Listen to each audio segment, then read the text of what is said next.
ready? Yes good to go. वैसे आपका हाँ अब क्लियर है आपका video. So I learned Photoshop.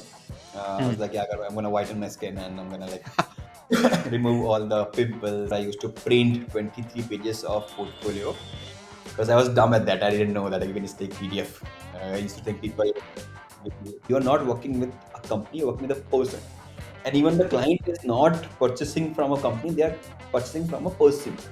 So when you are interacting with them, make sure that they feel like they're connecting to you, not just to your project. I think the reason I align with a lot of in Web3 is because that anti-authority mindset just sets you in when you are at the bottom of that whole game. You don't have that power, so you always like you become anti-authority in that way. And blockchain gave me that power. Owning a color in the industry is a huge thing. So what I own red, like in that way, right? So like if we can own purple, people like never will forget us. They'll always know see purple in blockchain, they'll just think of oil. Hello everyone, welcome back to yet another conversation on Beyond Pixels. In this episode, we have Rahul, who's the co-founder of Dacoit Design, which is also one of the leading design studios in the Web3 space. And in this conversation, we talked about how he came from a small village to now developing a taste in design, which leverages him to work with a lot of global Web3 projects. And we also talked about how distribution really plays an important role in establishing yourself as a designer on the internet. And we also had a discussion about the business side of Dacoit, how multiple clients are handled, how the chaos works, and how you can just get better at brand design in general. I had a lot of fun having this conversation because I'm someone who's also aspiring to be getting better at brand design in general. And I had a lot to learn from this conversation. And I hope that you also have a lot of fun hearing this conversation. And with that said, if you like it, do share and just comment down below and let us know what your thoughts are. And with that said, let's just get started.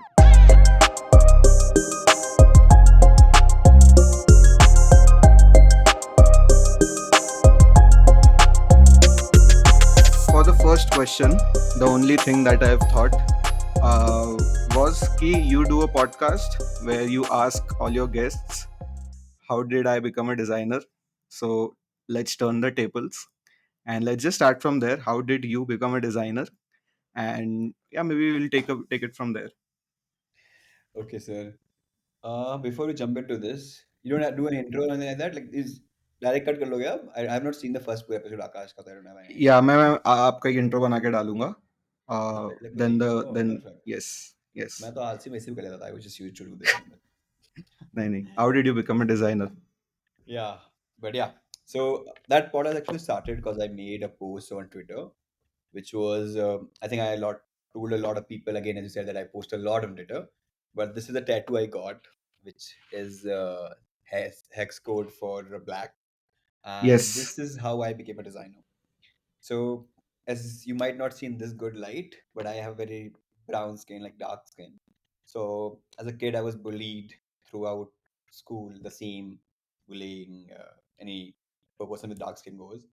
And India obviously is kind of famous for colorism between dark, black and white. So yeah, I went through that. And when I was a teenager, I was using Facebook. At that time, it was a big thing. Believe it or not, we would update like where we are, what we are doing, everything on Facebook. And Hmm. so I have to upload my photos. And obviously, I can't upload. And by the way, cameras today are amazing, but at that time, cameras were like 2 MP, 3 MP, like Nokia phones I used to have.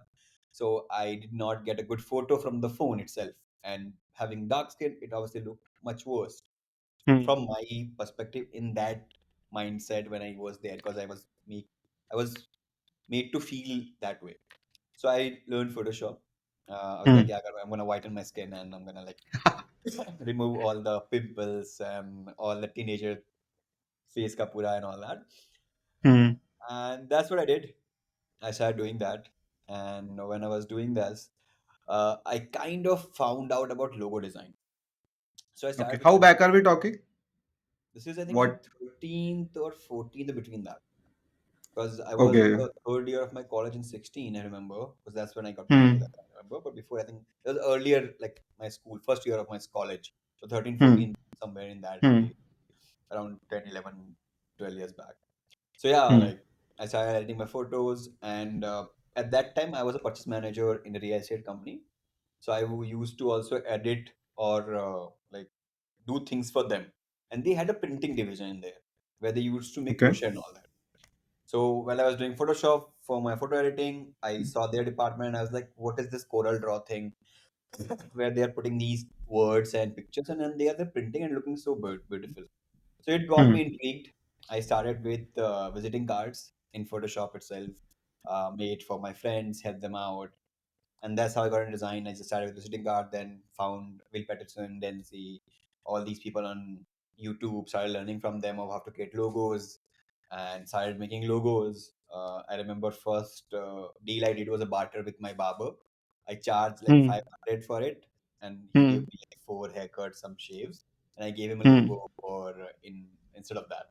So that's how I got into logo design, and then I figured, okay, this is a full time role I can do. But even there, till then, I think even after starting using Photoshop in first year of my college, after, I think around third year when I got married, I was working as a real estate purchase manager. I was not doing designing as my job. Hmm. I was in Ahmedabad. Uh, I tried to find some courses on few typical design institute at that time, not Hmm. NIFT or any kind of thing, but like a typical coaching classes which we had at back in the time, which would teach you Hmm. things at that time. So they had like the fees was really high, 2 lakhs, something like that. My whole Hindi medium like education was done in 50K for 12 years. So something I was like, I can't get into this. So I for till the third year I was not getting into design as a career. I was like, this is fun to just make some free money, freelancing and all Hmm. that. I gotta do this job. But then something changed, which happened was I left my old job. Whatever reason I Hmm. left it. I was at home for 3 months. And at those 3 months, I found this guy called Chris Doe, who runs this channel called The Future. Before it was The School, he and Jose used to run that YouTube channel. And then now it's Future, different just design, education, business, and all that information around channel. Hmm. And I kind of got into from logo to branding. And then it became a bit exciting because I now logos when I was doing, I was just like making something. And to be honest, at that time I was not getting into the strategy or theory part of it. It was mostly just I just pick a shape I like. I will just Hmm. recreate it in Illustrator or Photoshop and then like create a visiting card like a typical ways and all that. So when I found behind the scenes of it from Christo and Fitch, I was like, yeah, this is exciting. I want to do something in this. And I was like, okay, what jobs can I get in this division if I want to get into it? So that's when I like 3 months I sat down, made my whole portfolio. I remember I used to print 23 pages of portfolio because I was dumb at that. I didn't know that I can just take PDF. I used to think Hmm. people look at my PDF like a binder page. So I would use to print 23-page portfolio. And I actually applied to a lot of big companies at that time. I used to apply, I think I applied for Dacoit.com. Vista Print was a huge thing at that time. So I applied there, but all of those places I got rejected. And the reason was because I was self-taught. Hmm. I did not learn the tool the way it's supposed to be learned. I did not know what this tool is called. I could do things, but Hmm. it's like I can design in Figma. But if I have to do dev handoff, I need to know auto layout, right? So when I started, I did not know, like think in this purpose that I don't need to know auto layouting or anything like that. Hmm. I could still design good things, but I didn't know the process of it or the steps behind it. So same problem happened in Bigu.com that like, okay, how will you do this? I was like, I'll just copy from Google and paste. They're like, you can't do this. You have to have like IP. I was like, what is IP? Like all that issues. Then when I went to Vistaprint, they had actually a funny incident happen. Uh, they had at that time, I think they had Adobe Illustrator's fifth version. So sixth. Hmm. They didn't have CC, they had sixth. And I had CC in my CPU. So in that, the reason I actually my whole life changed is because of that one thing. Like industry got a lot of things happen, but that made a huge impact because I did Hmm. not get into the typical designing like that loophole of Vistaprint where you like just recreate things and like get into that. How do I say this? Uh, the 9 to 5 boring design part, which happens like a lot of people who just become tool users instead of become a Hmm. designer. So if I got a job at Vistaprint, I would definitely become a tool user. But what happened was they had Adobe 6 and I had CC. And in Adobe CC, when you had to round the corners, you could just go to the corner like how we do in Figma, and that a cursor will appear and you can just drag and drop. But back in that time in 6, that was not an option. So Hmm. you had to manually create a eclipse or round around the corner and then do pathfinder ways and then do this. And as I said that I did not know learn the tool way, so I did not know what pathfinder was. I just knew shape builder tool and I just knew that okay I can round it this way. So I went to the interview. I told the person, okay, hey, I know how to do this, but this tool is not here because you are using an older version. Hmm. And then their manager came, their senior manager came to help me out in the process. And I saw that none of them know anything. Even in tool, they were getting confused because they have the same process where they just use the tool the same way again and again. Because most of their vegetable job is like you take an image, recreate it, trace it, something like that, and then print it on things. Like that's just vectorization is their job at that time. Hmm. So I did not get that. But then I found like I also applied to a lot of social media design agencies, but again they were not paying that good, and they were IT companies as well as very big on IT, so not very design focused job. And then then again this is a whole different story. But then I found an agency who actually was founder was actually my best friend's classmate. So I already got attached because I was like, yeah, this is friendly. The guy was my age, so it was more like I can do this. And when I went to give an interview there, I remember that the designers at that time in the office was struggling with doing something in Photoshop. And I Hmm. knew that hack because I learned it from YouTube like a long time back. Because they were doing it the tool way. They were trying to set up some layers, masking, and all that. I saw it and I was like, "Do you need help?" They're like, "Yeah, can you help me?" And I just copied it, cropped it, pasted on top, made layer wise, and be done with it. And they're like, "Why did you not use layers?" I was like, "Why would I use layers? In the end, you're gonna export an image, PNG. Nobody cares how it happened. Why would I do this?" And that I think got me the job also there, and that's how I became a full fledged, or I say professionally a designer. At that time, this thing was there, like the housing.com and the design space getting established in India, or was that you're like talking before that also? No, no, they were there. So the Okay. only thing was like if you look at the tech space, right? The right now Hmm. when I'm in the tech space, at that time I was a Hindi medium kid who Hmm. just went to college, did commerce, and most of the thing I learned from YouTube, and I was in some Facebook groups. So I did not even know that this space exists. I did not even know that housing.com was a company at that time. Because again, I'm a college kid. Hmm. I don't need houses.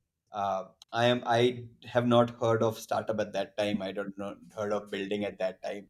Uh, there was nothing in my college. My whole goal was to become a CA at that time. That's why I did commerce, and I was going to try to become CA, but I was very bad at studying. So I was like, yeah, it's not going to happen. Let's not waste any time. So I was at that time. I did not know that they existed in Bangalore. Hmm. But I think after a year, I got in touch with some good people through Facebook groups who Hmm. were in product building scene, who were actually creating startup companies or who were actually uh, doing journalism or like news on them. So that I found out that these Hmm. are there. But I never thought of applying because I always used to think of myself as a graphic designer. And like I just create brands and posters. Why would a tech company or product company would want me, or UI UX designing is something different than visual design. And to be honest, I did not get into product design before COVID. COVID was when I was like, yeah, I gotta learn this. This is fun. Um, and again, I'm a Gujarati, and like brought up in Gujarat. Like business is something we understand. Numbers something which you understand. So funny enough, what happened was like this agency which I was talking about, I joined right. In this agency, I started as a designer. We scaled the agency to a good level. We got some good junior designers and all that. And then what happened was the founder pivoted to just pitch decks. Hmm. And I knew PowerPoint, again, fast learner because I taught myself everything. So at that time, we used to do pitch decks for most of the companies in Ahmedabad or outside. And then the founder was like, I'm going to pivot this company to agency to fully to pitch deck agency. We'll just do pitch decks. And he was like, Hmm. Rahul, can you can become a senior pitch deck designer? And my number might have been like, let me check how many pitch deck design agencies are in India. Because at that time, I was not thinking I'll start my own business. My mind was, okay, I got to find a job. If I someday I want to leave this job, I want leverage. And leverage will come with freelancing. I was already feeling that I had money. But if I want a job, I need to go into same field. I'm investing 2 hours into 2 years into this. So I gotta find something where like similar field, right? So I was like, okay, let's check how many pitch deck agencies are there, and there were only four. And I think there's Oh. this Yellow Rooster or something like that, where this guy works who does pitch decks for Swiggy and all that. And then there's two in Delhi or Gurgaon. So Chandigarh, Hmm. in Ahmedabad, and like four agencies. And I was like, bro, this is too low of a number. If I leave job, like after Hmm. job, join another job, it's gonna be too tough for me to get into anything because like there's no margin here. There's low numbers. So in COVID, that's why I learned product design. I was like, I can't just keep doing pitch deck designs. And at that time, because I was doing pitch deck designs, I worked with a lot of product founders, a lot of Hmm. actual entrepreneurs, a lot of actual businessmen. And by understanding them, I figured out, this is easy to do. This is not that Hmm. tough. I like making a product is easier, pitching is easier, but yeah, like building it on a different level is there. But like that's what got me excited, and then that's how I got into product design, and that's how I even met a lot of my good friends in Delhi, Bangalore. That's how I got into this whole startup scene. And then Hmm. obviously COVID hit. I joined a few cohorts. You might know I think Akhil, you might know, right, from 10K Designers, Yep. Yeah. uh, Yeah. who I followed on Twitter, and then he was doing some cohort called Build by STL, and they Yeah. were like, I was also part of that. I think you were also a mentor there. yeah, yeah, which I was in third. Which one you were? BIR? Bro, I don't remember honestly, but Akhil and you both were mentors. I also know Soumya from there, Karan also from there. Okay, So one. even 1811, who runs that? Vatsal, right? Yeah. Vassal, all are from that cohort. So I was third batch. Karan, my co-founder Karan was fourth. Soumya was, I think, second.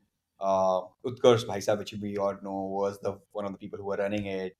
So like Pratyush again was in Hmm. my same batch. I remember I messaged him, say, bro, if you ever need a logo, I can design one for you. Like long time. This is like COVID. I think 21 November or something. I did that cohort. But that's when I got into building products, and that's when I got into tech because I got into 10K. I figured out these people are there, and at that time, because I was doing pitch decks, a lot of startups were my clients. So I was like, okay, yeah, this is fun, and that's how I find out about this whole scene of tech and building products. Interesting. Also, one observation. Do have you ever thought that like everyone from Build by STL, that of who I know of, all of them are really good at whatever they do. Like I don't know how, maybe because it was just a cohort that they joined, but everyone who was part of it is actually a builder in a very true sense. Like you talk about Akhil, Soumya, Vatsal, Pratyush, like these guys are so strong at what they do. Don't you think? Sure, I thought about this. Like I was like, why is this? But then when I I also did growth hacks, and Hmm. the onboarding process of growth hacks, right? Uh, I understood why that happened. So one of the few things which in Build Best I think was working very good was that first they were not like letting anyone get in. Right? Like Hmm. it's not like you are a college kid, you just want to get into it and you can. The founders Prashant, Bhaisa, Utkarsh, Akhil would talk to people and then get the people who they feel have that mindset of building. Like someone who's Hmm. like wanna just like I wanna get into it, paying fees, they won't because there was very less space. You would I think take 50 or 40 people in one batch. So it's Yeah. not like you can like accommodate everyone. So their filtering was really thorough in this. I think Hmm. even we picked up some of those things in the fellowship which we do for base. So the first Hmm. second we did a lot of thorough research before letting people in. We did personal interviews with them. That happened in Build by STL. So we used to go on calls, and they would like before even joining, they were like, okay, what's happening? Uh, and I think second, this was the onboarding, and second was the way they were running this whole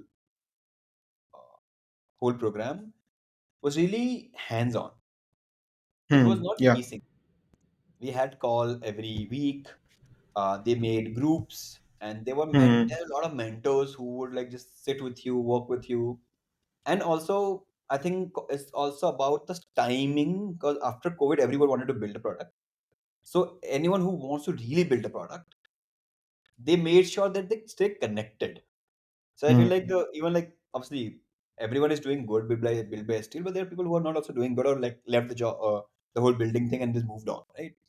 But like anyone, I think who we are connected to each other. Like Vatsal is still connected. Everyone you know, everyone I know, mostly is connected to each other, and that network made a lot of impact, which we got by build by STL. I was like, my whole journey is because of Utkarsh. He got me into this Discord group where he's like, Rahul, I'm building something. Can you make a logo of it? I was like, bro, why not? He's the one who got me blockchain, super team, everything. He's the one who's just like, yeah, Rahul, you know what? This is fun.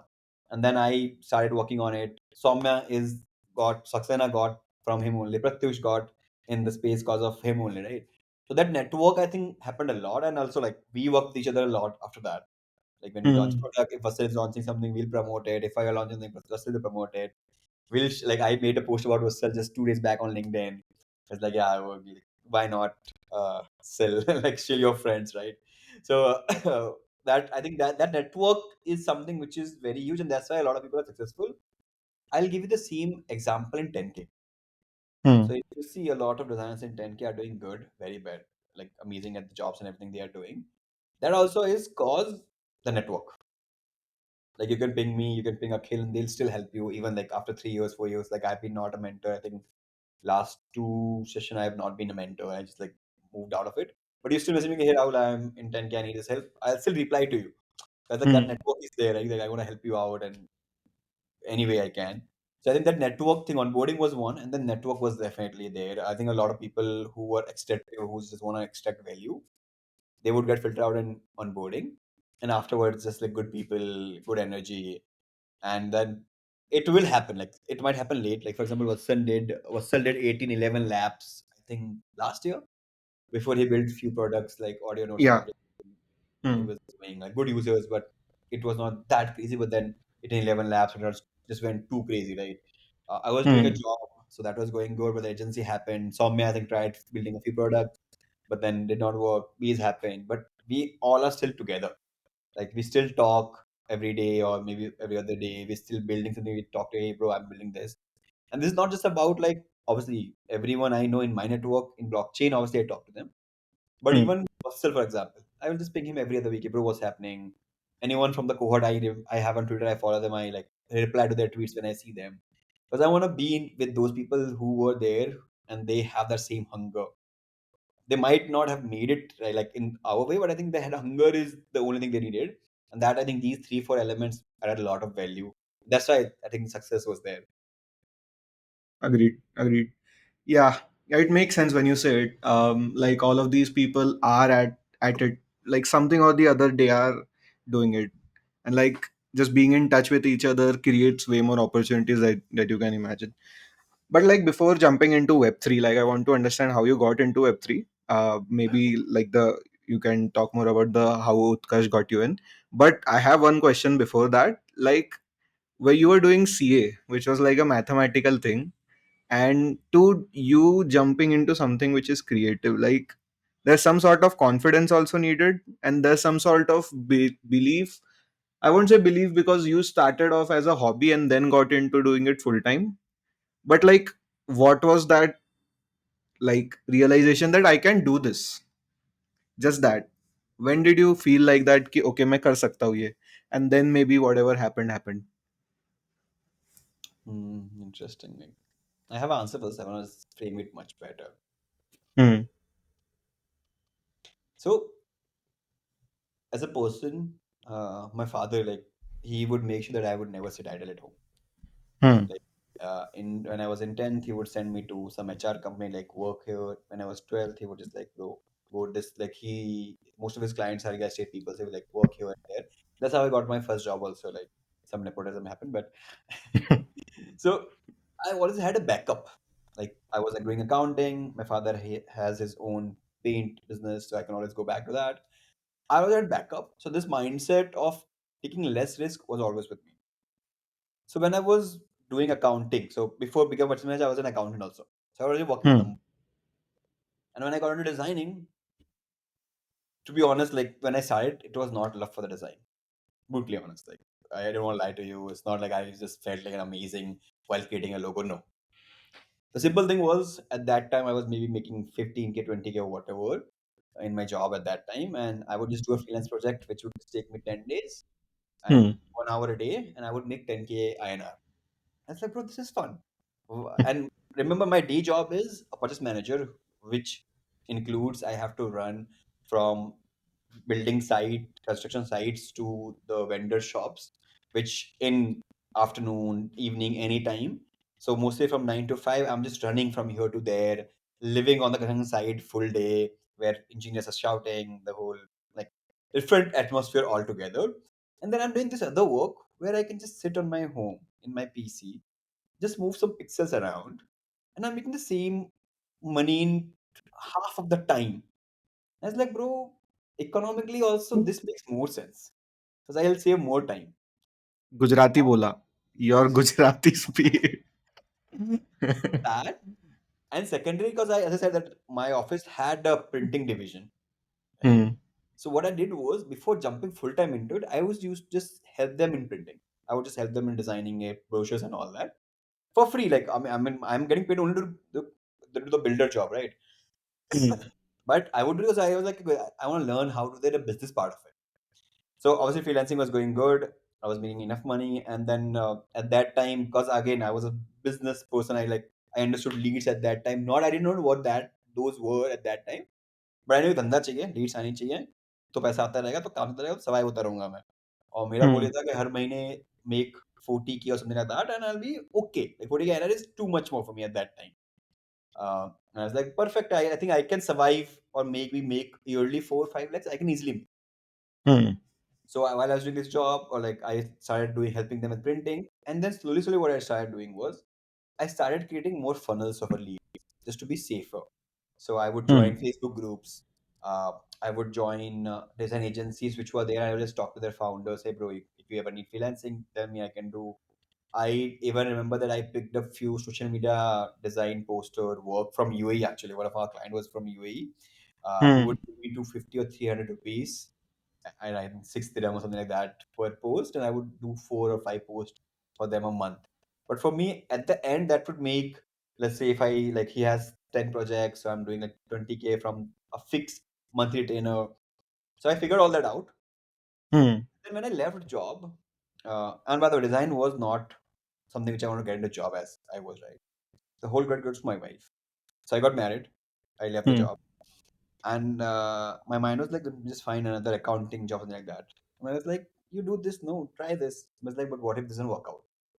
And she said something very nice. She's like, you can always go back to being accountant. You can always go back to being a purchase manager. And even if those things don't work out, you can always just take over your father's business. Like it's all you are all safe. There's no risk here. And I was like, she's right. The only risk I had was like my father would shout on me or scold me कि 6 महीने waste कर दिए कुछ किया नहीं. I was like that I can survive. So that's when I sat down at home 3 months, started finding jobs and all that. And even this is where, by the way, this whole lead thing or Facebook thing was very helpful. And when I say the confidence also came, as I said, that the founder of the last agency I worked started with was my best friend's classmate. Hmm. So that confidence also was like, okay, this person is not gonna like just let me be because I have a prior connection to this person, right? I guess the Gujarati thing, you want to make a relationship with people you're working with. Like there's you might have heard that Gujaratis hire mostly in-house family because of this only, right? So when I applied to them, I got the job, and the money was actually lower than what I was getting in my purchase management job. Hmm. But not it was 30% less. But I was first year in designing full time. But I was able to not I won't say fool, but the guy like looked past my actual work experience, but looked at my work. And even Hmm. though I was like first year of professionally doing this in 3 months, I was doing this. But because I was not learning from Indian designers, and no offense to Indian designers, but at that time or even today, where people are designers are teaching, and I'm one of those, we try to simplify things because most of our users are like they wanna learn things in Hindi, they wanna learn basics and all that. So or quick things they wanna learn. So like again, that's the market demands, and we used to do that. So a lot of the Indian designers would do that. Even like there's this guy called GFX. He would teach tools and all that. But when I started watching Chris Do, the language or the jargons I picked up were from US. Hmm. It was like he's an art school professor and a student and all that. So I picked all those art school jargons. So when I talked to this person who again studied not designing but management and all that, when I start throwing these word of brand strategy, identity, that I do mood boarding, mind mapping, and he was like, bro, bata to hai isko. And then work was good. So he's like, yeah, like, because every other designer at that time, even for a year, would in Ahmedabad actually, to be honest, were mostly just tool users who would just use Illustrator, Photoshop. So someone Hmm. coming and talking to branding, and then I think at that time I also made few couple of UI screens, some feature design. So he saw different variations. He's like, yeah, this is a good guy. We can figure something out. So I got the backup. I was safe. I got to an agency which I knew that is there. And I was even at that time while I was doing that job, I was making the same money in freelancing. So I was like, even if this doesn't work out, I can always go to freelance. Got it. Again, I did not take any big, huge risk to get into it. It was a very safe, very calculated way of doing this. Yeah. I feel like a lot of people who might not be Gujarati, they won't be understanding this ki how much just being in touch and being in relationship with someone plays out uh, for your career. No, It's also very hard to explain for someone who is like, why should I talk to him? I don't have any business to do with him. it's a But culture. It's a culture. Obviously Gujarati culture has that, but I think a lot of like business baniya culture also has that, right? But yeah. you have to understand that you are not working with companies. You're working with Hmm. people or humans inside. Like this reminds me whenever I have to explain this to someone, right? I tell them to watch this episode from The Office where Michael closed the sale while like I think was Jennifer, Jen or like not Jen, Jen, yeah, Jen.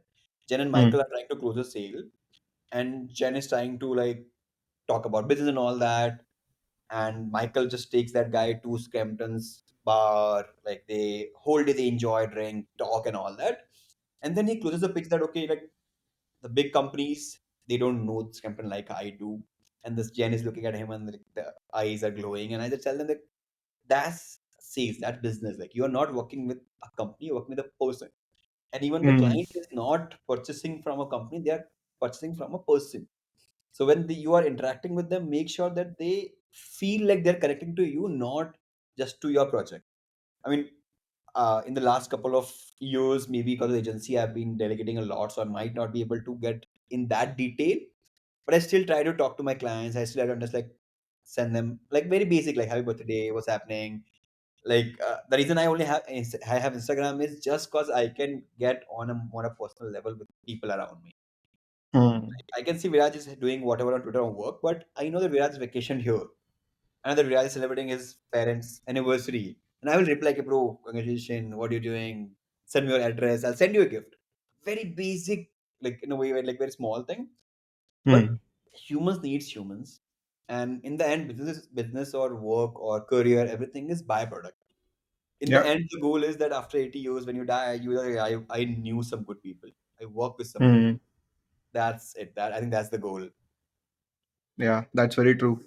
That's just very hard to explain though. For someone, it just like I feel like if you do it like with an intent कि ये मुझे कभी help करेगा, then I don't think you would be able to do it. वो बहुत अंदर से आता है. Like you need to feel it in Agreed. order to have that Talma relation. explained this very nicely. I think he had this, I think he shared somewhere in some reel, Hmm. which was called asymmetrical results. Yeah.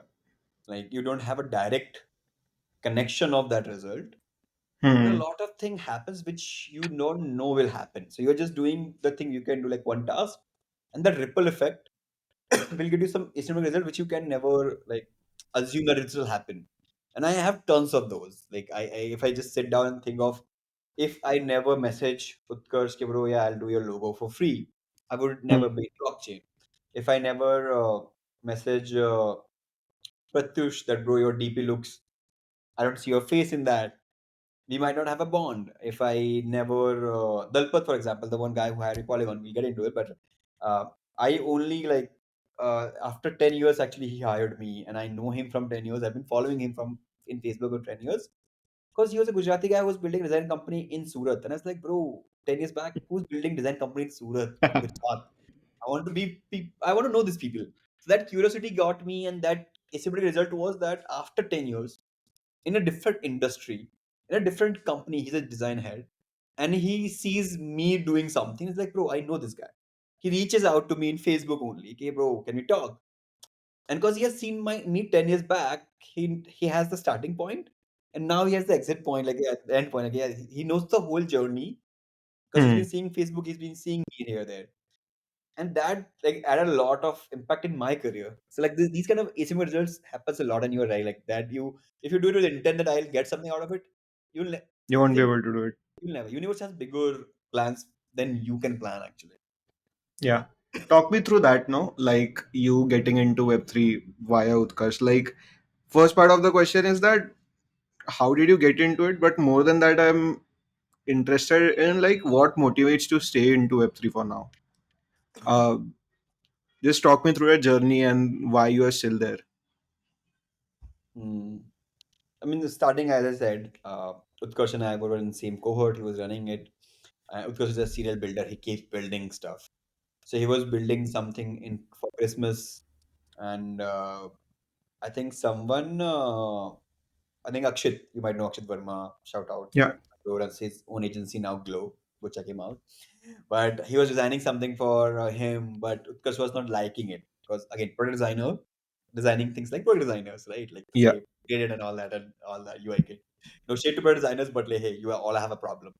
But so so he was doing this, and Utkarsh was like, I need some more personality into this. So he reached out to me, Rahul, like, can you design some skins for me?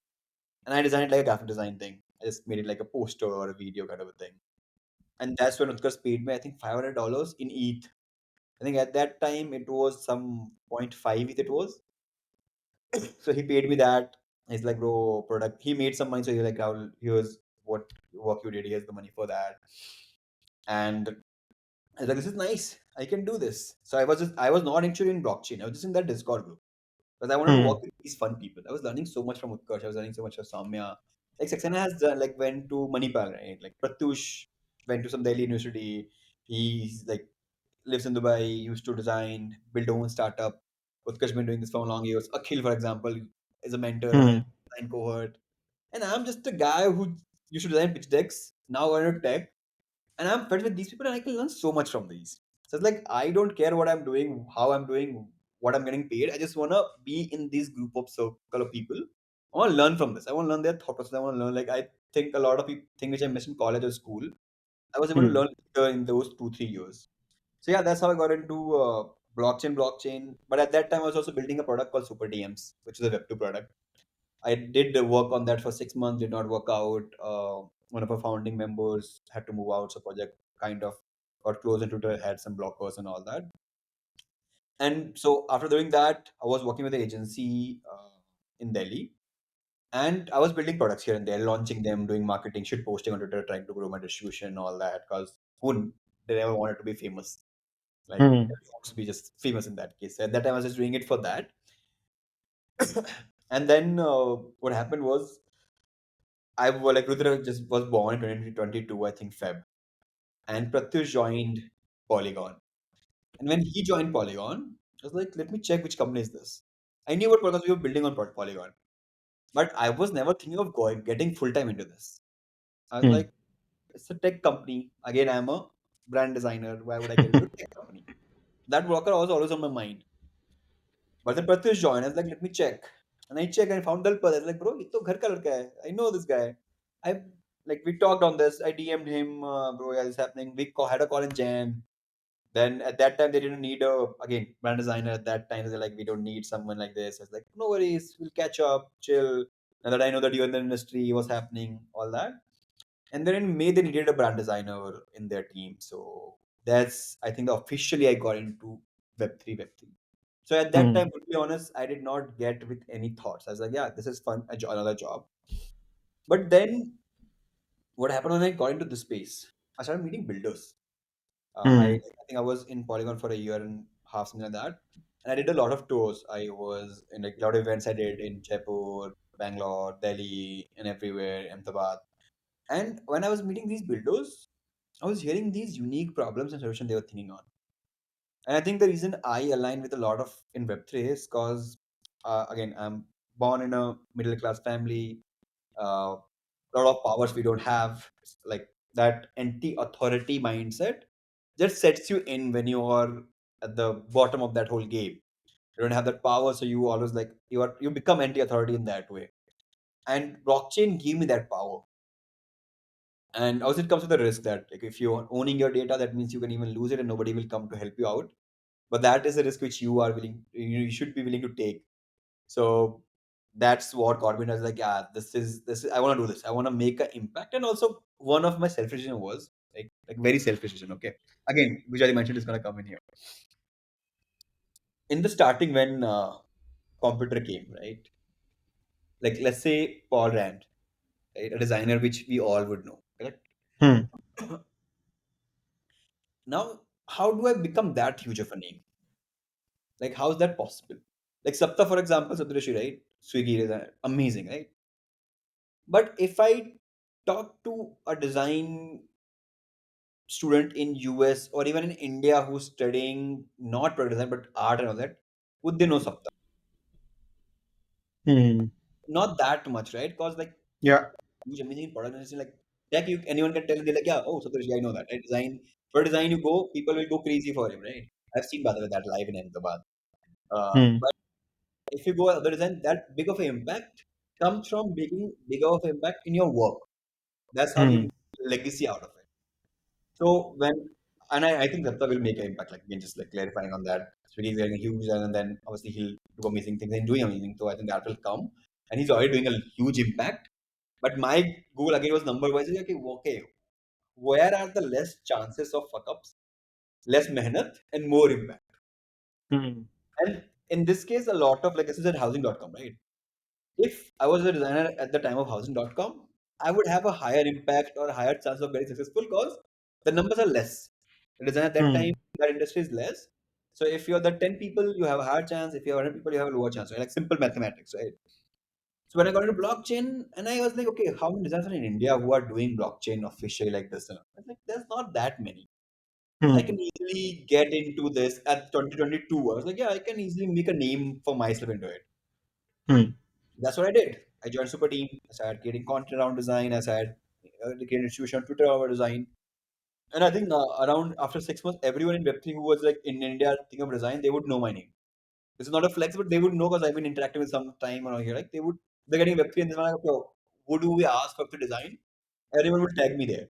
That I Hmm. did. So that's the reason that okay, I can create a legacy in blockchain. And I still have that legacy that I can create that tech which people will use for years and years, decades and decades. And people are okay, yeah, this guy or this person was part of this whole journey. Hey, like one of the impact already is happening. For the super team, I was early super team, right? Hmm. So if ever, like even after 10 years, super team gets huge, Solana gets crazy, the super team becomes like a full fledged something amazing something, right? People will talk about design super team. My name will be there. That legacy part is just being at earlier location and trying to do the work. That's I think what got me excited other than the anti-authority part of it. Like I said, I can get power in my hand. I can Hmm. I make my own choices and then do this. So that was like I was like, yeah, this is definitely I want to get into this and do it. Now it is more strong that I want to do this because I see the actual results of it. But this is a gist of not a gist but a long answer of this whole thing. No worries, man.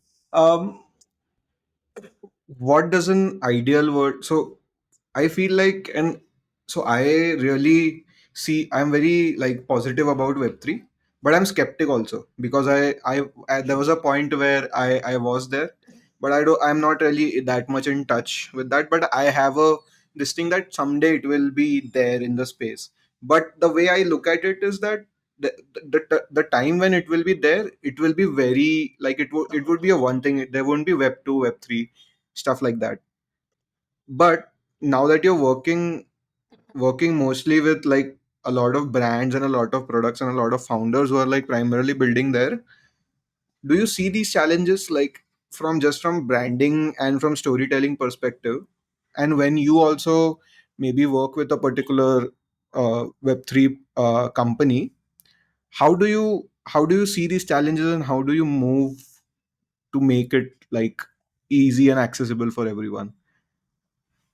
Uh, okay, I'm gonna like try to frame this answer again much better way. But thing like this, right? So you're right. When we think of a new tech or a new industry or something new, it's never gonna be 100% true. Like 100% of Hmm. it is not never gonna become a thing. Hmm. It's all about trying and experimenting and finding the best thing, and that will find PMF, and that will just stay there, right? That will sustain and that will stay with people. Now, on the communication side of thing, when I talk to work with brands or products, I tell them that any step which is not important or can be removed, let's remove it. And even educating Hmm. people with blockchain is a step. We want to educate them. We want to tell them how this works, how this, but do they need to know, right? So in branding, that's a strict no. Hmm. I like this is where I think also my me being a Hindi medium kid, like being that person who just did a BCom, not an engineer, is really helpful because I ask them jargonless questions. I ask them dumb questions, like the question which they might feel is stupid. Like Hmm. why would I need this? Hmm. Why are you calling this and not this? Why are you even giving it a name? Like, what's the comparison? What's the metaphor for it? Like I would just like dumb it down to a level where I can easily explain it to someone else and I get the technology part of it, right? And that simplification will help me understand selling it to the brands and the clients. Now when it comes to product design, obviously there are some products which are for extreme. So like the way I explain to a lot of people is that if you think about using grow, right, before using grow or zerodha or small case, people were still trading stocks, right? But very small number of people were doing that, right? It not cause like it was not available, people could just like go and do this, right?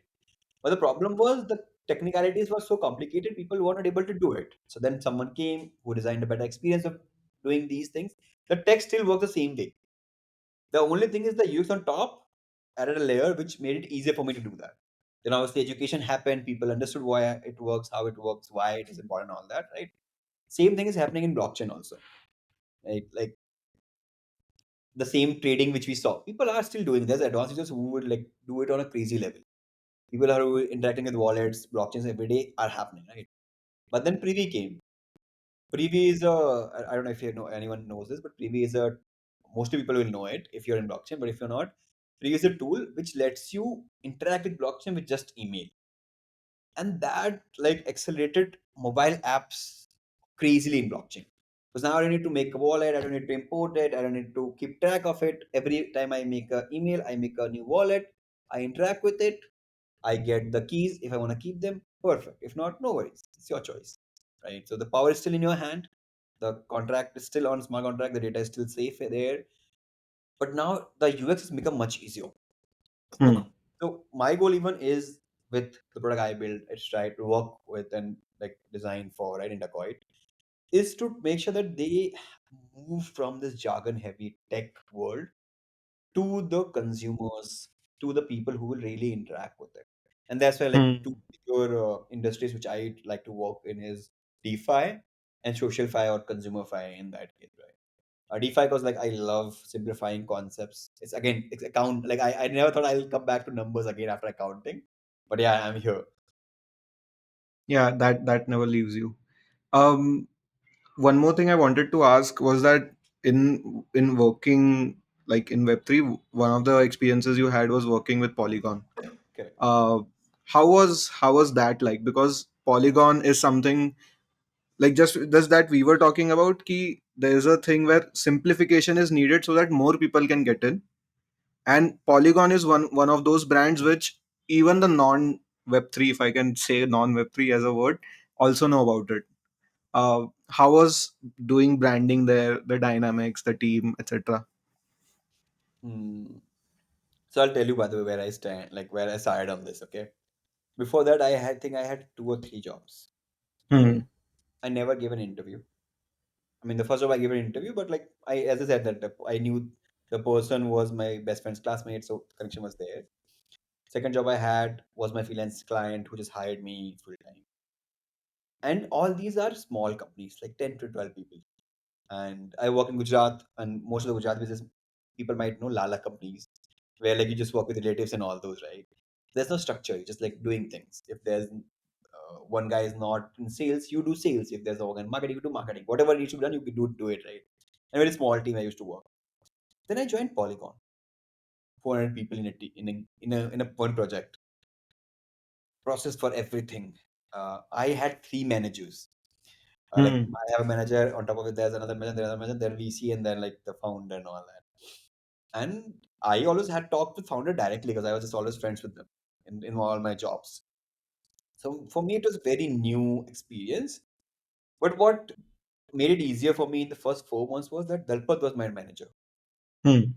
So I already knew him, and then I had a very amazing team. We were working on this.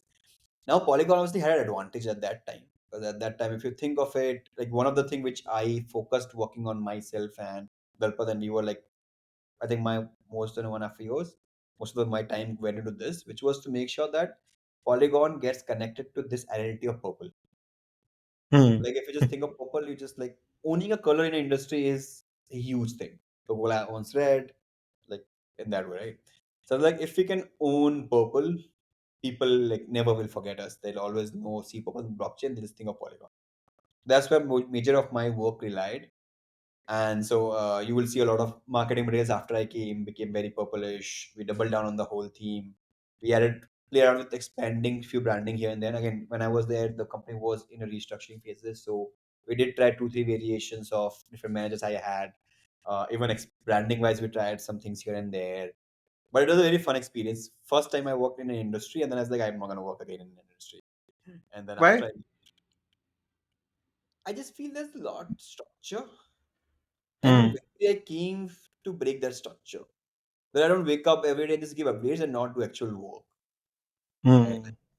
That's why the agency, even we creating, like a lot of people have asked me, why don't you have an office? And I was like, bro, why would I want to make an office? I have an amazing talent pool. There's like everyone sits at the same level. There's no manager. There's no senior junior designers. Like people who just work with each other. Like why do I want to include structure in this fun part of life when I enjoy doing this? So I think that's why I do. Like again, never say never. But like when I won, I went my own route and not went into finding another job. Interesting. Yeah, I also felt this while working at Atlan. Like, it is needed. That's what I understood. Like initially, when I came from Alvi, and there we used to work, just work. There was no time or anything. We used to work. We used to enjoy, and we used to do our thing, and like numbers were there. Correct. But after when I went to Atlan, I was initially very like dissatisfied with the way things were happening. But later I realized that company at such a huge level needs that. If they don't have it, then it will be a problem for them. Yeah, it's not uh, a bad thing. You're right. It's just yeah, that I personally don't enjoy that much. Like if I have a choice, yeah. I might try to, and even if I'm joining there, right, I will try to break it. It's just in my nature. It Hmm. is the anti-authority nature is there, and I can't change it. And I think that's why, like in Web3, I like, uh, Hmm. and I'm just too much into it. But yeah, Yeah, yeah. Also, matlab, one of the things, the I'm very fascinated with brand design as a thing for two reasons. First, so I'm a product designer, and there are certain ways in which you do it, right? There's a structure to that, so to say. correct, correct. Web in branding, there's no structure to that. And no, you might have a structure. I might not know of it as of now, because I also feel like I have a lot to learn in branding, just in branding, as design. But the reason why I feel confident when I do the product design bit is कि मेरे को पता है how stuff happens. But for branding, I feel like the first thing which is very much needed is the taste, uh, with whatever you do. So first part of this thing is ki, how do you think of taste? What do you do to improve it? Like that. And secondly, whenever you are doing a branding for a project, how are you confident about it? Because I lack that confidence when I'm working on something, because I I'm feel like, not. is it I'm not. I was gonna okay? be honest with you. So Uh, like branding, I like because it was like it's validation for me. Okay. So hmm, think in this way, right? When I'm doing product, I am doing wireframes. hmm, I'm doing like UI and all that. And I know the screen is gonna be here.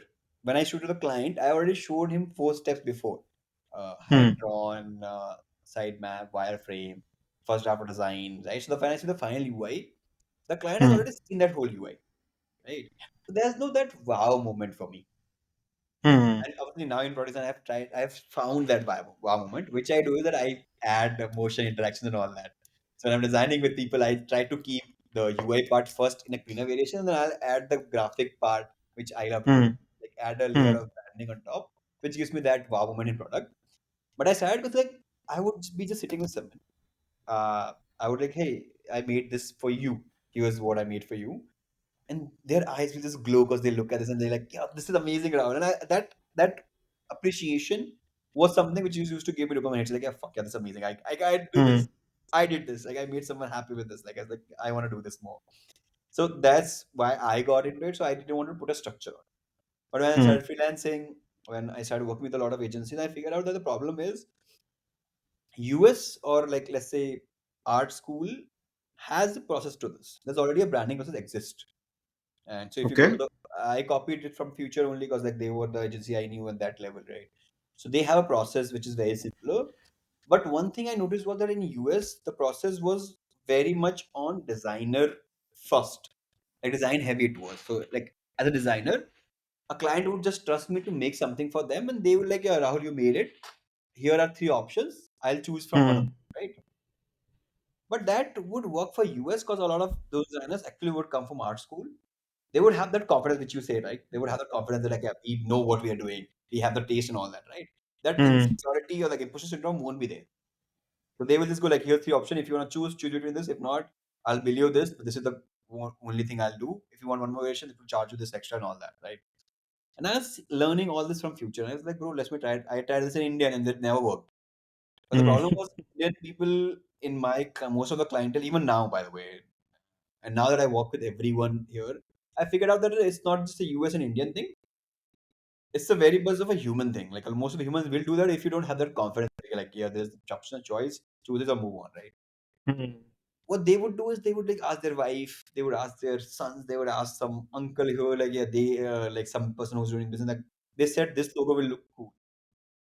And because I did not do any research or didn't do any, I just like jumped from first talking to them to making a logo. I did Hmm. not have any backup or arguments or pointers to talk about that. So, like I need structure in this. I gotta figure out a way to add structure into this, but still keep the fun part of it. Hmm. So what I did was I was like, let's understand how people do branding. So I studied how agencies in-house do branding, and then I found brand strategy, which played a very big role. So I figured out that identity is not just like, okay, tell me which logo do you like, which color do you like, or which color goes with which color. Is it has a lot to do with which kind of visual you're talking about, how you're choosing those visuals based on ICPs or users we are talking to, which industry they are working on.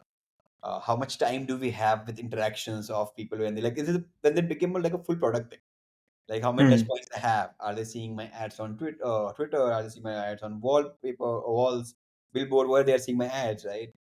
Okay, is my users someone who's in this age period? Do they read? Do they don't read? Where do they live? Which area do they live? Right? All this which we already do in product design, uh, also needed in brand because you just and by the way in brand in product design mostly you're doing it for outside, right? You're understanding all the external Hmm. components.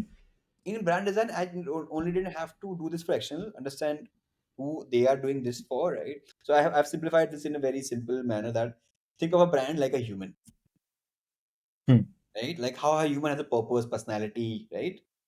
Similar for brand, they will have a personality, they will have a like persona, they'll have a mind, they'll have a face, right? So face is logo, colors are close, tone, the sound is the tone, the communication side of things, right? So all that is there, that like how I present a brand. But the personality, which decides how this person is gonna be, the Hmm. face, the Hmm. haircuts, the shapes of beard and all that, the clothes they're gonna wear, it all depends on personality. Yeah. Right? Like it's all about that. Like if I'm a person who is like that goth personality, yeah, I won't wear white kurta pajamas and all that, right? So if a brand's personality is like that, I can't just give them if the founder wants white kurta pajama. Hmm. Right? And in the starting, when I was working with one founder, it was easier to do because I would just like talk to them and give them what they wanted and be done with it, right? But when I started working with huge companies with multiple stakeholders, My job was not only to do this for like make a brand personality, strategy, and identity outside, but also bring all of them on the same page. Hmm. So I would like right now in my process, the 2 weeks, first 2 weeks are just to get all the stakeholders on the same page and make them understand what their brand's personality is. Because every go ahead. Sorry, I have a sorry to cut you off, but I really wanted to know this. How do you do that? Where Rudra, say hi, baby. Come here. Say hi. Come say hi here. Come say hi. Hello. Say hi. Hello. What are you doing? What are you doing? खेल रहे हैं वो मामा के पास जाओ मैं अभी college जाता हूँ ठीक है वो अच्छा वो आपको चाहिए ना वो आपके वो रहे सामने उधर साइड टेबल हाँ वो रहे साइड टेबल पे yes yeah so see there's this thing right where you might not know how to say this but you already have a taste Hmm. your gut feeling already knows what you want but if I ask you hey tell me what you want you will never be able to tell it right it's Yeah. just like it's not the human way of doing this right so my job in the first 2 weeks of doing any branding project is that I try to give you so much information where you just reject things okay, yeah this Hmm. not this not this not this so doing all that not this I get a good collection of this that okay they like Okay. this is what they wanted instead of like we just go with the reverse process like we what is called we deduce it by step by Deduction. step reduction of Yeah. steps right so that's how I do it but to give you in a more designer terms right like what I try to do is I try to find first the lore of the brand Hmm. so again this is gonna be a sales pitch kind of vibe but like tell me why Apple's logo is Apple or why the name even is Apple Um, I don't have a reason for that. It's just theory there, but yeah. theory Sorry. wise theory wise why do you think they chose the name Apple as a brand name I think it's very unique for a tech product to be named as a fruit. Maybe that, but really don't have an idea for that. no worries sir this is my first fun question to ask a lot nobody has any idea but Huh. if you so this is the lore right like why Dacoit is named Dacoit has a story behind Hmm. it right so every band has a story behind it and if you don't we make that story right because Hmm. once that happens that gives you personality that gives you where you come from that gives you what do you do how do you do and all that right now to answer my application uh, if you see the first logo which was made in 1976 for Apple they had Newton sitting while the apple fell on him so for Hmm. them they wanted to show innovation and how Okay. do we show innovation instead of just like showing network and computers right at that time because there was no like computers at that huge level right Huh. they went with history and they're like okay which is the biggest innovation we think about discovery of gravity they chose that moment instead of choosing like gravity and all that they chose the exact moment of that apple falling on Newton so they chose Hmm. the medium was apple and that's how they named the company and that's like innovation was their main lore why they were doing this and then they choose a symbol for it Hmm. now in this case apple was very simple because it's a visual symbol so you can make something out of it but if you have a king from the history if you have an event from a history if you have a star or a planet from the space right if you have a character from mythology they don't have very specific visuals right that's Hmm. where I come in and make a visual branding for it right? But this gives you personality like we had this project called Titus which is a king in Roman era right and based on that we were able to give personality to the brand also like yeah like it's a king he's a king so he won't like talk with please and all that he'll be authoritative let's make a tone authoritative and the Hmm. because we are walking the founder through the whole process every step they know what's happening and they are onboarding slowly so they are also making this whole personality of that brand in their mind so when we get a logo there's very less chance of rejection because they Hmm. are part of the whole process They this is know it. yeah, this is where I added structure by taking from agency work in US and made my own person in India. And by the way, like even till now, a lot of projects we work with, they kind of say that this process is very heavy, like very long, takes time. But and then once you do this, I know that after like when you do sales, when you go to sell your company to people, you don't have to worry. You will have always have that passion about your brand because you made that story. And we, as humans, we are storytellers, right? Like we love a good story, right? So if I just tell you about I run a design agency, you're like, yeah, take it, okay, you run a design agency. But then I tell Hmm. you run Dacoit design, you're like, oh, what is Dacoit? Where is Dacoit? And I tell you the story Hmm. of rebels, anti-authority, people who trying to get oppression, and I feel this is where what we are doing in Web3, and that's why my brand's name is Dacoit. You're like, bro, that makes sense. Hmm. Hmm. That connects on a different level than just maybe calling it, take any random name, but like XYZ design agency, right? Like that Yeah. opens a lot of value, that adds a lot of clarity. So So that also brings me to another question. Like, there's a difference. Ki, matlab, an agency work, you can see, okay, this is an agency work, but then they're like the design studio. Dacoit is doing the work. How, and what I'm understanding is that you might be having a team, but you are the one who has the vision, who like sails the boat, so to say. How do you instill that with the newer talent that you bring in? How do you share your vision? How do you make them better at just doing the work better? Because at the end of the day, you also want them to grow, but you also have a responsibility of the brand Dacoit, so that whatever works happens today, 10 years down the line, it should just compound like other agencies like Endless or like Koto Studio, these good ones, right? How do you think about that? so if it's come to work, uh, Hmm. I like to do hands-on thing. It's not nothing. I just feel like a lot of clients who come to Dacoit, they are not coming for Dacoit. They're coming for Okay. Rahul. Hmm. And this I know because the Dacoit has been in business for 1.5 years now. I have been in business for my whole life. I've been a Yeah. designer my whole life. I've been creating distribution. I've been talking to people. And I said, like, people work with people. So a lot Hmm. of people who would work with Dacoit, obviously, there's always few people who just saw Dacoit's name and they will try to reach out. But even when we are doing the first few calls, they'll talk to me. Hmm. And the way I will talk about designing or what I did in that first few calls, that passion needs to also come in the latest process of the part of the process. And Hmm. that's why I feel like I can't leave it to any other designer. And I don't want to leave. Like this is fun for me. Why I want to leave that, right? Hmm. That is one. Now, how do I make sure that the designers who are doing good work, like obviously do good work is right.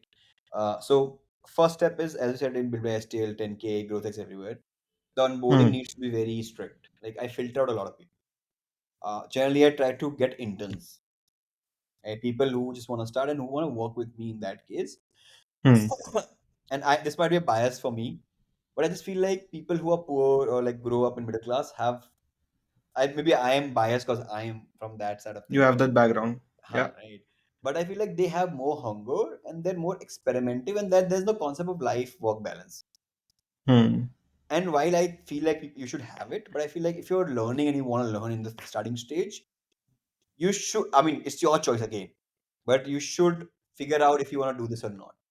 Right? So Hmm. we try to filter those people. And as I said, like we try to do interns and because that, like, what happens is a lot of people who I work with as an intern, we do a 3 months thing and figure out okay, what they want to do. Hmm. Just want to do this for side quest, then it's fine. But I know that for me, I won't invest my time into teaching you and training you Hmm. because I know that after time you might like just like there's no passion is not there. It's not bad. It's just that I don't personally like to get into that sort of thing. But if you notice, everyone who left Dacoit till now, they are either mostly doing their own thing or Hmm. either like working with some product, leading things, but not doing a job. Hmm. And that comes from all my 10 or 12 years of career of like I try to force them. For example, one of the small campaigns we do in Dacoit is something which I call proof of create. That if you're working in Dacoit, you just don't do work in Dacoit. You even Hmm. talk about it on social media. And that's like a commitment. You gotta do it. You might do once a month is fine for me, but do it. If you don't do it every other week, I ping them. Hey bro, you did not post something about it. Post me, tag me, I'll retweet it. We'll talk about it. Make it like let's make distribution a part of life on these projects, right? And this obviously I like I can give an example of Mehak. Like she was posting before us or very smaller, no consistent and all that. But when she posts works now, it's better engagement, better account and all that, right? So like I try to force them to like post work with this thing. And what happens with that is that I see their hunger.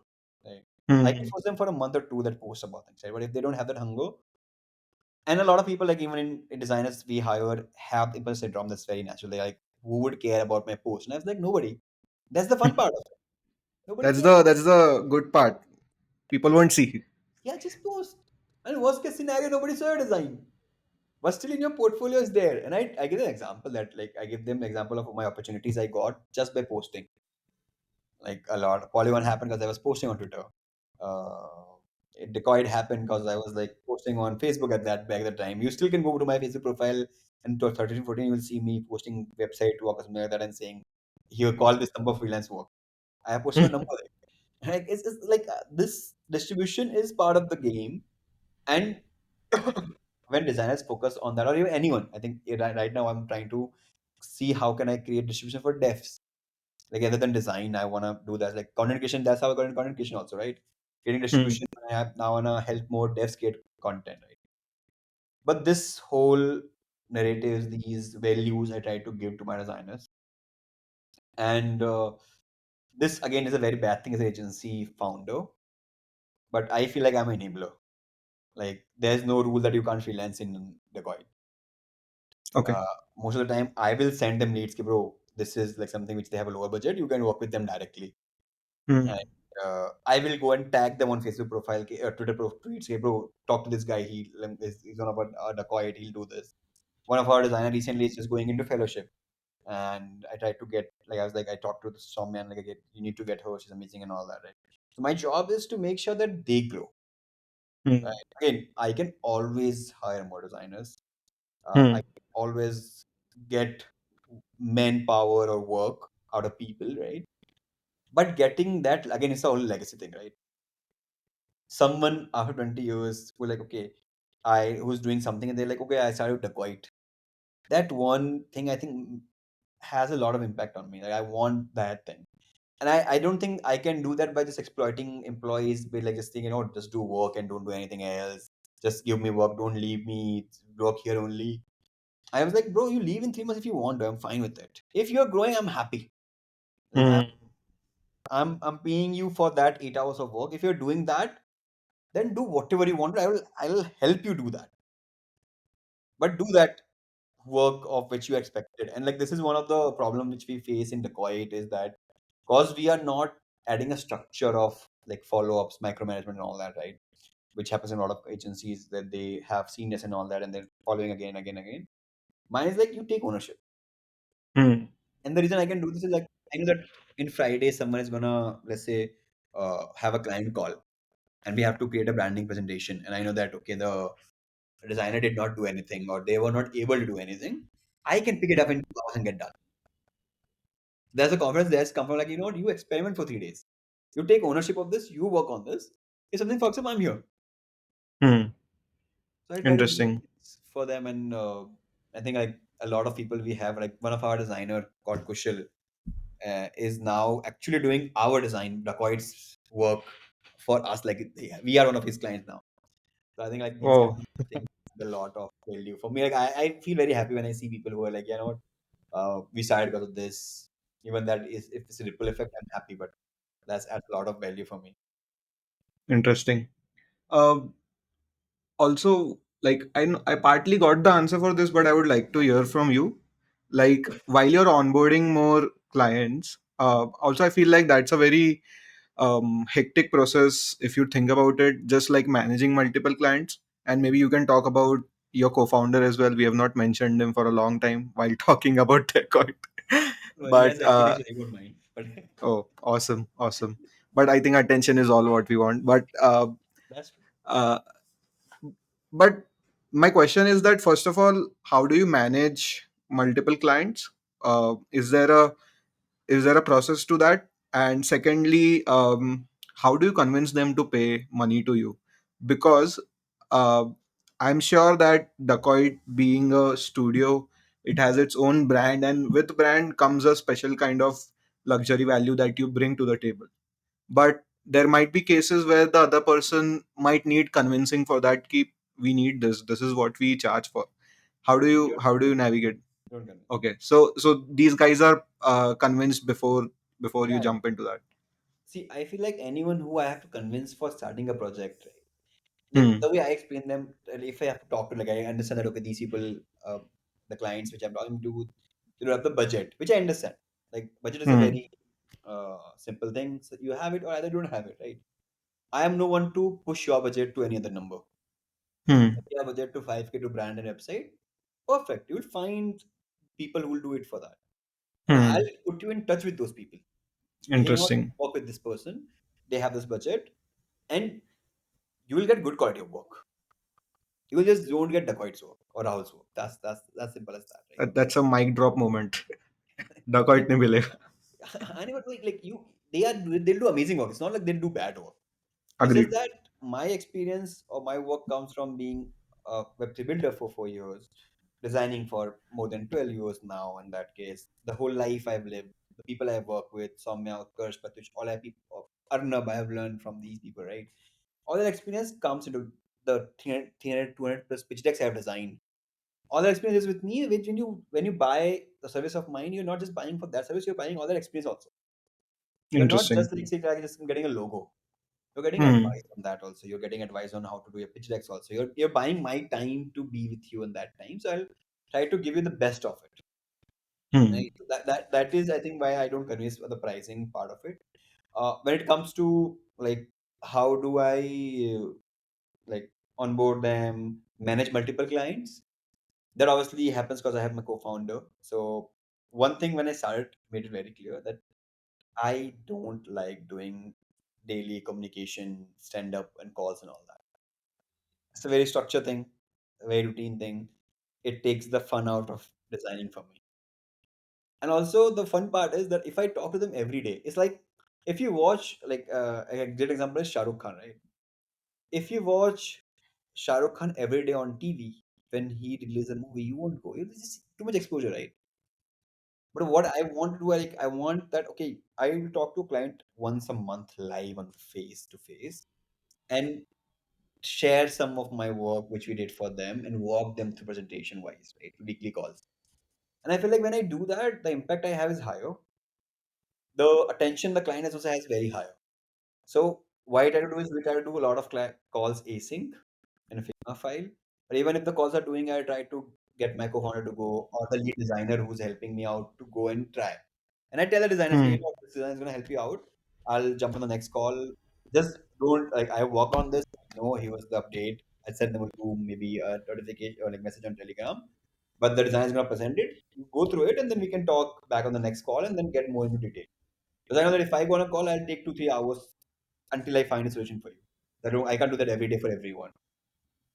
So this is how like Karan handles a lot of communication on that side of things, right? So my job is mostly on the backend side of the designing. And when clients want some information, like I am very heavy into educating clients. I feel like if I educate a client today, tomorrow someone else who's gonna work in my industry from my how do I say this? My fraternity of designers, they'll have a easier time. So I'll rather educate them. And also, I think I'm a teacher in my mind. Like I just like to teach. So it's gonna be fun. I wanna do this for them. So Karan will help them out. I go for these kind of processes. Something fucks up. Again, I got to save the moment. Why wouldn't I like that? I will love to do that. Get the dopamine hit right. So I would jump into that cases. But cause a lot of processes set up, Hmm. we have very less percentage where where we fuck up. Uh, a lot of still happens. Again, branding is very unpredicted. So a lot of happens. A lot of constraint or problems we have, not problem, but fun problems we have is when we work on complicated DeFi products. Okay. Because I personally don't know much about DeFi in that case. Like I'm not a very huge DeFi user. Right? I use staking platforms, trading platforms, yield trading platforms, like basics to learn and all that, right? But I'm not sitting 8 hours a day doing those, right? Hmm. The person who's building it, they are not just using it; they understand the tech way better than anyone else. So when I'm in designing project UI for it or UX for it, I ask them dumb question like, okay, why would I need this button? What is this button? And they're like, bro, this is for this. They get frustrated because they're like, this in their mind, this is everyone should know this, right? Yeah. It's that it's not like that. Everyone won't know it. Uh, and your user will feel like it. And so that I play that user role. And then Karan is very research heavy, so he gets into he will like study the brand, he will get into it, he'll like learn the whole product, how it works and all that. And then obviously having a team who can research out for you is very amazing. Like they collect all the stuff which I can just go through. So I save my time. Like I won't invest my 2 hours collecting stuff, or someone else can do for me. I'll just jump in and do it for 10 minutes, right? And I'll still get that same information. But I still miss that part too. Like I still miss that part where I can just like sit for 4 hours scrolling internet to find for one project, right? So I just say like there's a pros and cons both of doing this whole in an agency level. But definitely you would be very proud of, or like you would be happy for the growth that you have had, right? From designer to now the founder mode. Uh, I mean, so I've been taught never to be proud because this feels like that oh ahankar aham wala thing, right? So like on that case, but yeah, I think I'm definitely blessed. Definitely been working with some good people. Like I won't play that humble card that much, but yeah, if you ask 2015 Rahul that what he's 2015 25 Rahul to be, I don't think I can predict this. I would have Hmm. never thought that I would be in this industry working with these people uh, touch wood, sitting in Dubai, working, talking to you. I never think I would do this. I would, other than my modest goal was 40K a month just to survive, find a job, settle family. And I think a lot of people have told me recently, and I am obviously aware that having a kid, being a settled family, and 30 with big business, I think I am definitely blessed and God has like given a lot. God definitely given a lot. For sure, man. Uh, One question that I'm thinking to ask to all the upcoming guests also, and the reason why I also started this podcast was because I believe that we as designers, we like doing the design, the execution bit of the design is just one part of a very big puzzle that the designer handles, which someone who is not have the context of design might not know. And for me, I feel like I'm someone who's like had 3.5 4 years of experience doing design, coming from you who has done way more than I have. What are the different elements which are necessary for a person like me to be a better designer or a builder in general, to improve? Distribution is one thing that we talked about, like knowing how to sell yourself, because that comes to work also. How do you sell your design is also one of the art that you need to know. Is there anything else that you have in mind for this? I think one of the major thing would be, oh, I think I can point out three things. So the first one, distribution, as you said, right? You need that, and that distribution is not just making a good following on Twitter. That is having a good network of people who you can interact with, and then like who in future might become your client, might not become a client, but will definitely become good folks to work with. So that distribution is there. You when you're Hmm. designing something, you want to interact with your devs, you want to understand what they're doing. I think empathy is very big part of it. But more than empathy, I feel like obviously empathy is there, but more than when I say more than I like even curiosity is a big part of it. A lot of Hmm. designers after doing it for 3 4 years or like after some time, they feel like yeah we know most of the things, we can do this.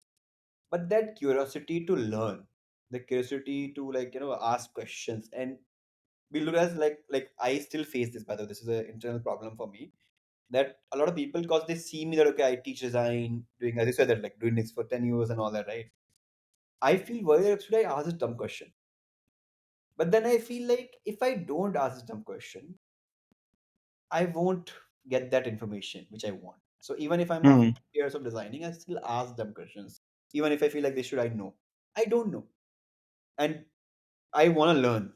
So what's better than that, right? So I think curiosity is one, distribution is second.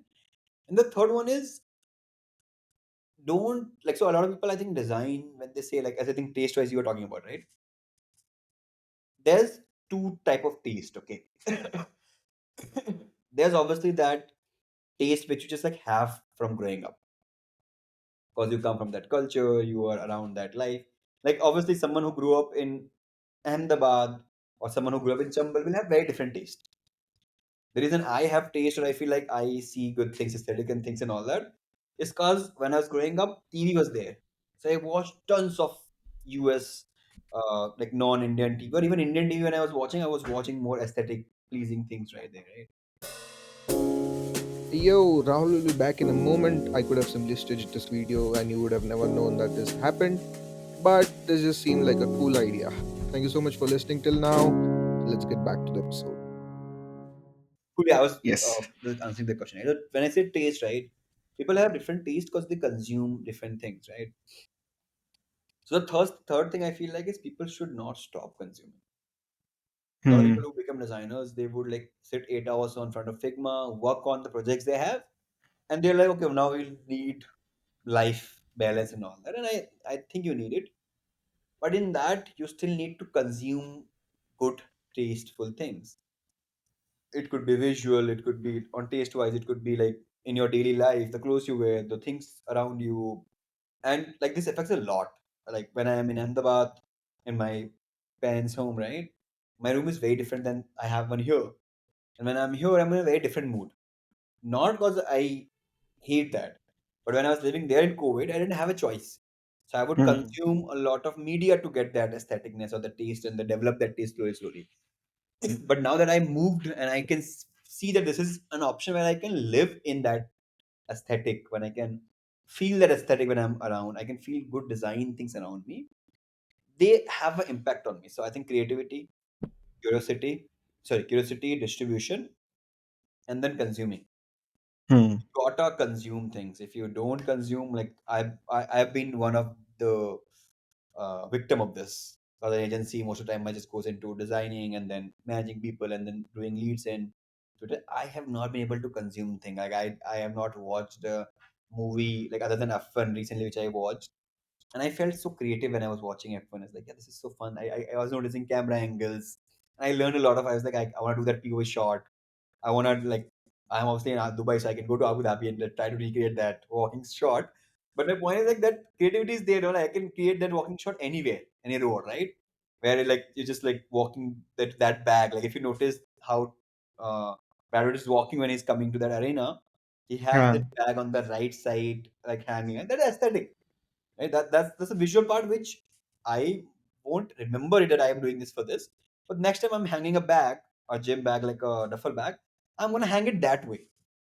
Because I saw it, consumed, and it was aesthetic at that time, right? So these kind of I think you should consume. Interesting. Um, there's a lot more that I have, honestly. Um, but maybe the last question that maybe with which I can just sum it up is like, what is there that you look forward in life right now, just in terms of work, of what we can expect, things that are coming out. Maybe you can also talk about the fellowship for which you were talking about. Let's just talk about that. So fellowship is happening. That's a very different phase of like it's blockchain, and that even is dev and creator focused. But my work was I am focusing on two things majorly right now. So the one of the first thing is obviously design teaching is there, but I Hmm. want to create. I feel like there's enough content about teaching about design. Yes. We need more content on how to run a business, how to get leads and create distribution. So content around design or like that is one of my focus, right? So that's like I try to create content around it, like figuring it out, how can I do it better. uh, so that is one goal which I'm trying to do. And you'll see a lot of work in that case from our side. Like the Dacoit Web 2 website is coming, which I'm trying to like we'll try to talk about this distribution culture. I might write a few article on proof of work, like I said, like how it's helping other designers who are creating leads and creating independence and all that on their right distribution wise. That is one phase. Second is I wanna focus on the same level of creating Hmm. content, but instead of designer, focus on devs. Because I feel like after maybe 2 or 3 years, the line between design and dev will be blurred. Hmm. Like I won't just call myself a designer because I could easily build things with AI. A dev could easily design or create things with AI. So that specific term of being I'm just a designer, don't want a dev, or I'm just a dev, not a designer, will get blurred. So what I want to do is I want also want to teach or work with a lot of devs on how to create content. Because when a Hmm. designer is creating content, mostly either they are doing for the career job wise, or either they are doing it for creating distribution or leads, right? But when a dev is creating content, they are creating actual proof of work. They are creating, like, they can build products tomorrow, and this will help in creating that product. It will help them raise product fund, right? It will help them get their first 1,000 users, actual users from that, right? So that plays a very big role. I have learned a lot from that perspective of creating content around my products which I build. uh, like when I did super DMs, same 6 months my feed was just super DMs, because everything I was doing I was building in public, right? And I think a lot of people now need that more with AI, because execution is going to be so fast. People need to know the human who is doing behind it, who is the one who's building this. Like, I know Hmm. Arnav has been building Olvi, and I have on a personal level. But if Arnav was every day on Olvi talking about Olvi's journey and all that, when Olvi shut down, I would feel so much connected to Arnav. We got acquired. Acquired. I did not get paid, so I'm not saying acquired, but But like, yeah, go on. Sorry. but like when you get acquired, right? Like, I obviously felt happy for Arnav because I knew the poster, right? So I was like, bro, yeah, amazing, you got like obviously paid and all that, like, right? It was like amazing work, bro. But as a user of OLV, they might not know that okay, this happened, or like he's the person who, that feeling won't be there. But Yeah. when you create content, when you interact with it, when you do this will be there. So these are two major things which you're gonna work on. Other than that, fellowship is there. Join that if you are a builder, if you're a content creator who wanna build in blockchain. The Dacoit version 2 website is coming, so keep an eye out for that. And other than that, if you ever need any design help, you know where to reach out to me. Awesome. Awesome. There's just too much that you do.